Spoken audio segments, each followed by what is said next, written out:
Are you really going to wear that to the contract signing? That's the outfit I wore when you had nothing. And that's exactly why I can't take you into my new life. That night in Nairobi, the rain hammered against the tin roof like it was tearing apart old promises, while Nia Akini stood frozen in the room she once called home, still holding the white shirt she had just mended for her husband. 9 years. 9 years of standing behind a man, saving every coin, holding on to every hope, believing that one day everything would finally be enough. And that day did come. It just didn't include her anymore. When the money started flowing, his eyes changed to colder, more distant, and eventually unfamiliar, like a stranger who had never loved her. He threw her out into the rain with just one sentence: "You no longer fit into my life." But some stories don't end with betrayal. They begin there.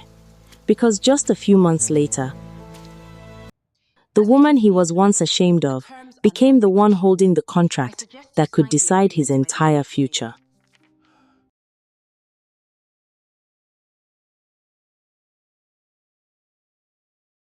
Nia couldn't remember exactly when. Her life with Tunde began to revolve around one word: trying. Not trying to live better, but trying not to fall apart. Her morning started before dawn, when Nairobi was still half asleep. She would boil water, make tea, prepare a simple breakfast, then hurry off to Gikomba Market, where rolls of colorful fabric were laid out like dreams she never had time to reach for. Nia once had a small dream of her own. A tailoring shop, a quiet corner filled with light, where she could create clothes that made women feel confident. But she folded that dream away, set it aside, to make room for her husband's bigger one. Tunde was the kind of man who could talk for hours, painting a bright future with words so convincing that people believed all he needed was a little more time and everything would change, and Nia believed him. She believed him so deeply that she didn't realize she was slowly becoming the one keeping a dream alive that was never hers. In the evenings, while Tunde worked on proposals, Nia sat beside him, checking numbers, correcting mistakes. When he needed money to print documents, she sold extra fabric.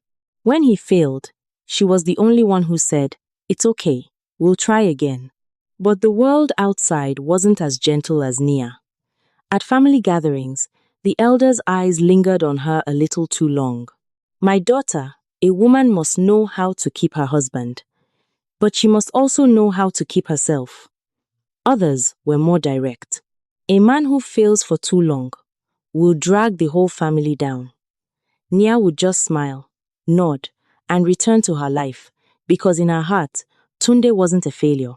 He was just not there yet. And then one day, that moment finally came. The call came on a hot afternoon. Nia had just returned home, her hands still dusty from fabric, when she saw Tunde standing in the middle of the room.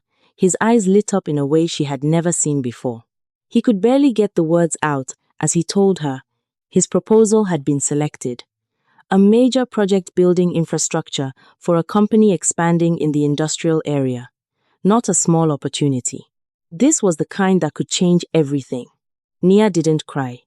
She just stood there and smiled. A quiet, deep smile, as if all those years of waiting had finally found their answer. That night, for the first time in a long time, they had dinner without silence. Tunde talked more. He spoke about plans, new connections, moving to a better neighborhood, a life that was more fitting. "You won't have to go to the market early anymore," he said, his voice certain. "I'll take care of you." Nia looked at him. For a moment, she wanted to say she had never seen what she did as a burden, but she just nodded. Because sometimes, happiness isn't about being right or wrong. It's about seeing the person you love finally stand on their own feet. The days that followed passed like wind. Money started coming in. New calls, new meetings that Tunde once could only imagine. And, along with it, came changes so small you wouldn't notice unless you were looking closely. He began coming home later. He paid more attention to how he dressed, and how she did too. One time, he stood there looking at Nia for a long moment before saying, almost carefully, maybe you should try dressing a little differently. Differently how?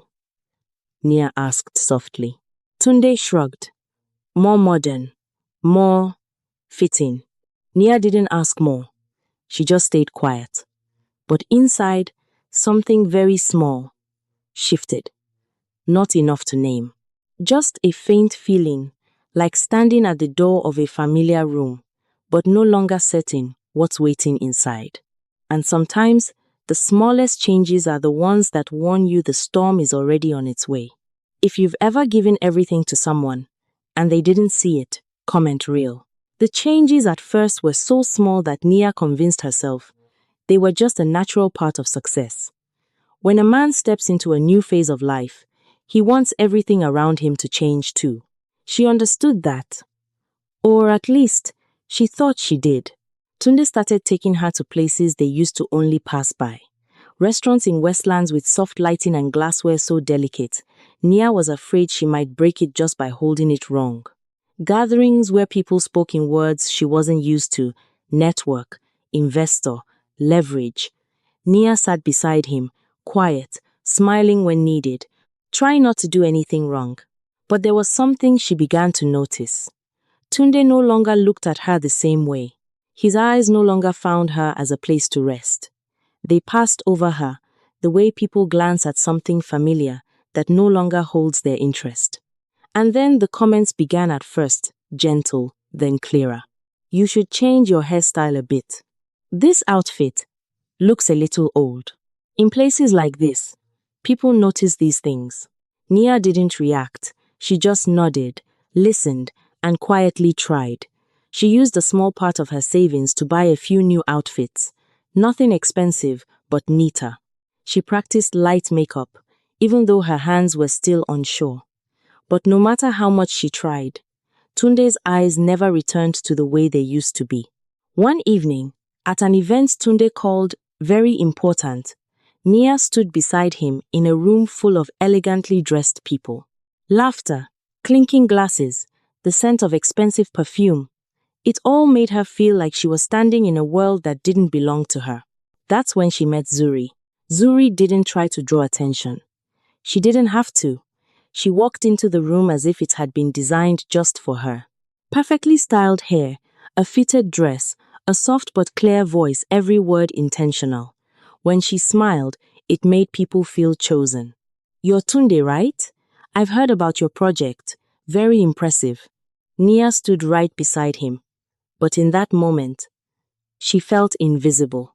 Tunde smiled in a way he hadn't smiled at her in a long time. Confident, relaxed, almost proud. They talked, not a brief, polite exchange.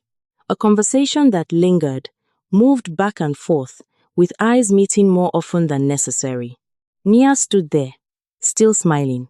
That night, on the way home, Tunde talked a lot about the event, but he didn't mention Zuri, and Nia didn't ask, not because she didn't see, but because some things, once you've seen them, asking only makes them more real.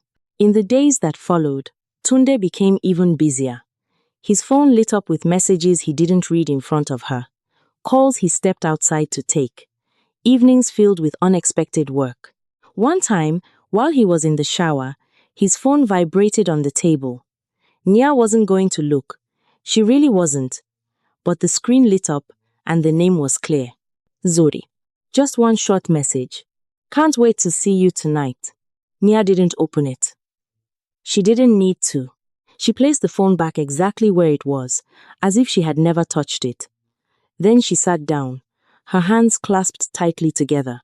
No tears. Just a cold feeling, spreading slowly from her chest through her entire body. That night, when Tunde stepped out in a new shirt, wearing a different cologne, Nia asked just one simple question. Where are you going? Tunde didn't look at her. He adjusted his collar in the mirror. To meet a client. A client? Named Zuri? The room fell silent for a few seconds. Just a few seconds, but enough to change everything. Tunde turned around. His eyes no longer avoided hers. But there was no guilt in them either. None of what Nia had once believed would be there. Are you trying to control me? Nia shook her head. I'm just asking. Tunde sighed, as if he were the one exhausted. Nia, you have to understand. My work is different now. My relationships are different. I can't explain everything to you all the time. I don't need you to explain everything, Nia said softly. I just need you to tell the truth. Tunde looked at her. Then he smiled a smile she didn't recognize. The truth is, you don't fit into this world anymore. The words weren't loud, they weren't harsh, but they landed heavier than any shout. And for the first time, Nia realized she was no longer standing beside her husband. She was standing outside his life. If you've ever been compared and made to feel like you weren't enough, comment enough. That night, the room was so quiet that Nia could hear every drop of water falling from the slightly open kitchen tap. But that silence wasn't peaceful. It felt like the stillness before something beyond repair. After Tunde's words, you don't fit into this world anymore, neither of them said anything else. He left that night, closing the door gently, as if he didn't want to disturb anyone, but that gentleness made it hurt even more.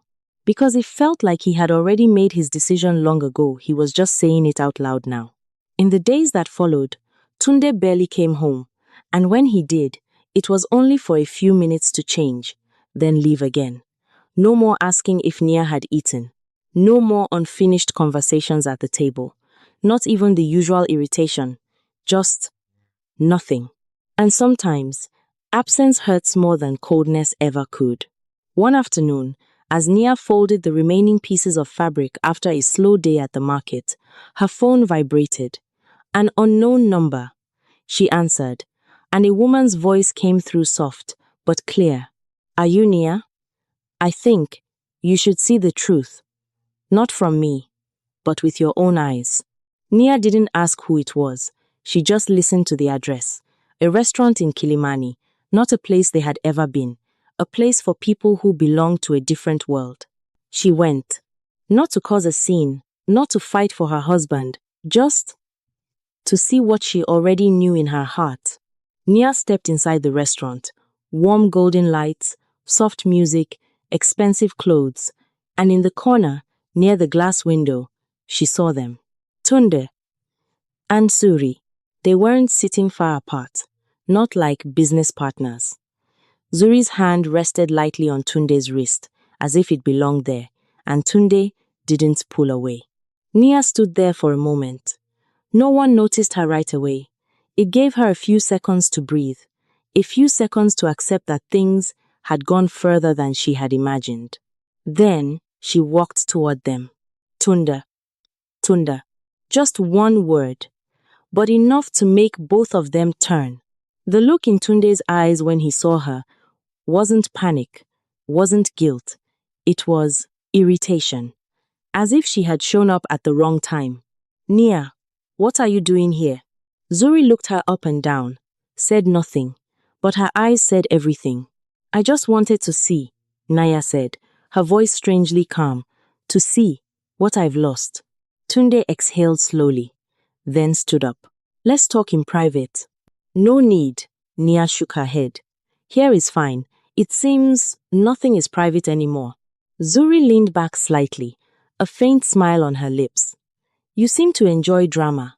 Nia didn't look at her. She only looked at Tunde. 9 years, she said. I just want to know, when you decided I wasn't enough. Tunde was silent for a few seconds. Then he spoke quietly, but clearly. It wasn't one moment. It happened gradually. You didn't change, Nia, but my world did. And you chose that world instead of me. I chose my future. And what about me? Tunde looked at her. And this time, there was no hesitation. You're no longer part of that future. The words fell, like a full stop. No space for hope. No space for repair. Just an ending. Nia nodded. No tears. No shouting. Just a nod, as if she had finally understood something she had refused to understand for so long. Then say it clearly, she said. What do you want? A divorce. The word landed, light as dust, but heavy as every year they had lived together. I've already prepared the papers, Tunde continued. My lawyer will contact you. And the house? Nia asked. Tunde looked away. The lease is under my name. And our savings? I invested it into the project. Nia smiled. For the first time that night, a smile without joy. So, I leave with nothing. Tunde didn't answer, and that silence was the answer. That night, Nia packed her belongings into a small bag. Not much, because truthfully, she had never kept much for herself. When she stepped out of the house, it was raining again. Nairobi didn't ask who was right or wrong. The city just kept moving loud, restless, indifferent to those who had just lost everything. Nia stood under the awning for a moment. Then she stepped out. No umbrella, no place to go, just the road ahead, and no idea where it would lead. If you've ever lost everything, in a single moment, comment, start over. The first night after leaving that house, Nia didn't sleep, not because of the cold, not because Nairobi was never truly quiet, but because, for the first time in many years, she didn't know where her tomorrow would begin. She sat curled up on a plastic chair outside a small closed shop, clutching the only bag she had. The rain had stopped, but the cold lingered, seeping into the empty spaces that had once been filled with routine, with the presence of someone else. For a moment, she wondered, if she called her mother, would she answer? But she didn't call. Not out of anger, but out of shame. Some pain doesn't come from what others do to you. It comes from the choices you made and having to face them alone. The next morning, as sunlight slowly slipped between the gray buildings, Nia stood up. There were no more tears, no more questions. Just one clear truth. If she didn't stand up for herself, no one else would. A name came to her mind. Malik. They had studied together years ago. In an evening business class, Nia once attended when she still believed she would open her own shop. Malik was quiet, but he listened. He was the only one who had ever told her, "You have a business mind, don't waste it." She wasn't sure if he would remember her, or if she even had the right to reach out to him now. But sometimes, you don't reach out because you're confident. You reach out because you have no other choice. The call connected after a few rings. Hello? It's Nia. Nia Akinyi. A brief silence. Then his voice shifted. Nia, it's been a long time. Are you okay? She wanted to say, I'm fine. But the words wouldn't come. I need help. No questions. No hesitation. Where are you? A few hours later, Nia sat in Malik's car, holding a bottle of water he had given her, though she hadn't taken a sip. She told him her story. Not everything, just enough for him to understand. Malik didn't interrupt. He just drove, occasionally nodding, his eyes not filled with pity, only seriousness. You'll stay at my place for a few days, he said when the car stopped in front of a simple but clean apartment building. Not because you're weak, but because everyone needs a place to stand when everything collapses. Nia looked at him. For the first time in days, she didn't feel like she had to explain, prove, or endure anything. She could just be still. The days that followed weren't easy. Malik didn't treat her like someone who needed saving. Instead, he handed her a list. Eat properly, sleep enough, and... He placed another paper on the table. This is a business management course. I've signed you up. Nia looked at it. I don't have money. That's not your problem right now. Then it's yours? Malik met her eyes. It's an investment, but not in your life, in your potential. That sentence didn't make her feel small. It reminded her of who she used to be. In the mornings, Nia started running. Not to change how she looked, but to feel that her body was still alive. In the afternoons, she studied, slowly at first, then faster. The knowledge she once had began to return, like a part of her that had never truly disappeared. There were days she wanted to give up. moments when she looked in the mirror and still saw the woman left standing in the rain that night. But every time that happened, she remembered one simple truth. No one was coming back to save her. And maybe she didn't need that anymore. 3 months passed. One afternoon, Malik called her into his small office. "There's a project management assistant position in my company," he said. "Not because I know you, but because I believe you can do it." Nia didn't answer right away. She looked at the job description, then back at him. "What if I fail?" Malik smiled lightly. "Then you learn, but I don't think you will." She nodded.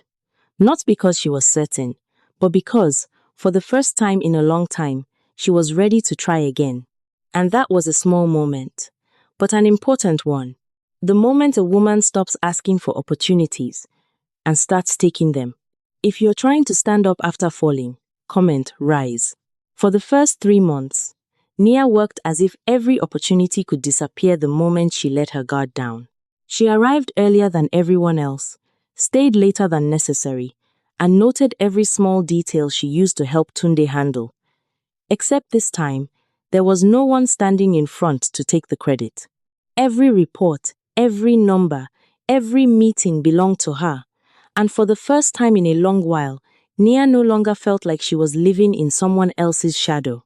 In Nairobi, construction projects aren't just about concrete and steel. They're about money, connections, and reputation.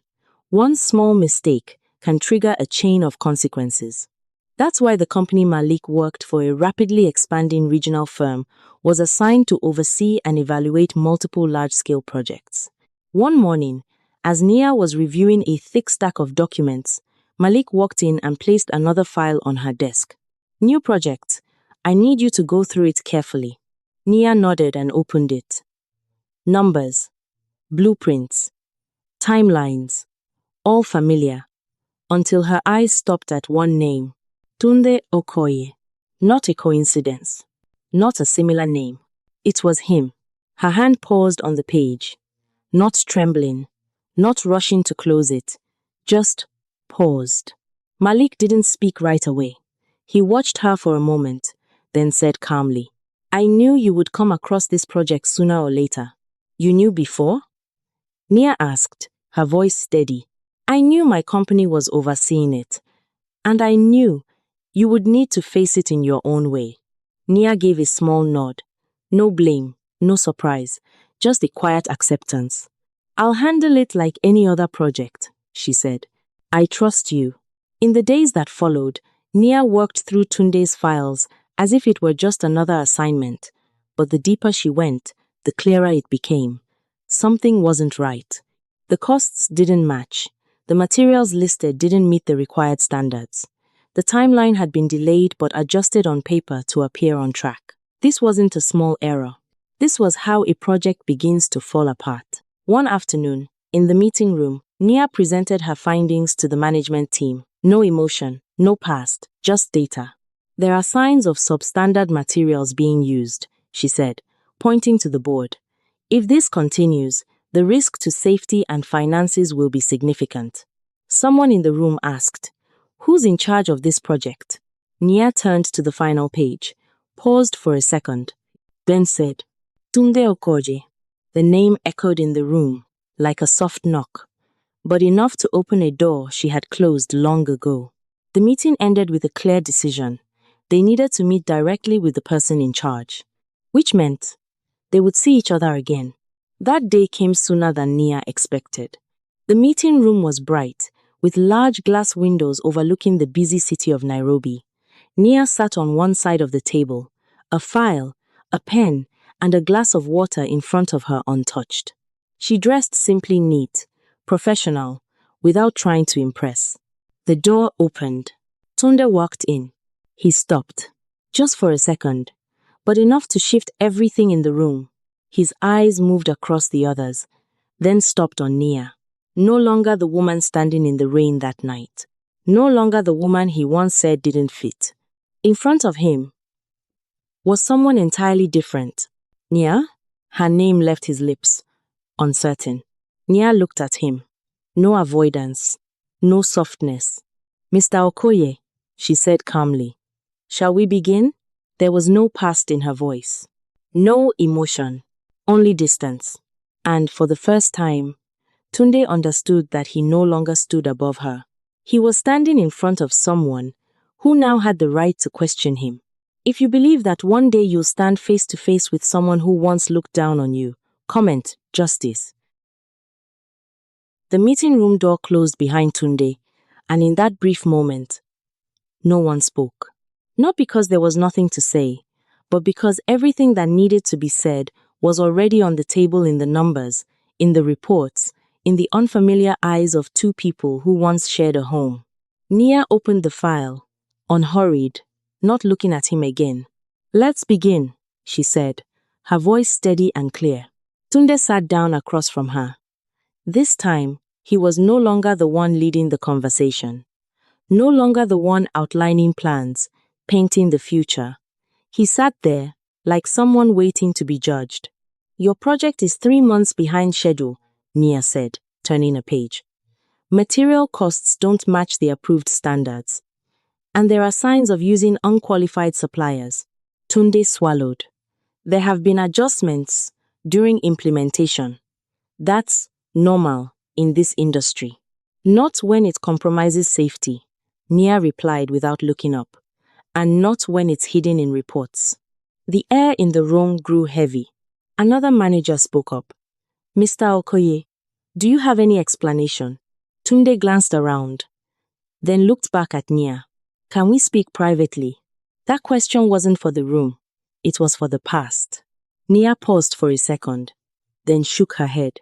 There's nothing in this meeting that needs to be private. That answer cut away everything that was left. Tunde took a deep breath. I admit there were mistakes, but not to the extent you're saying. If you give me more time, I can fix. You had time, Nia interrupted, and you chose how to use it. Silence. No more room for negotiation. Only the truth.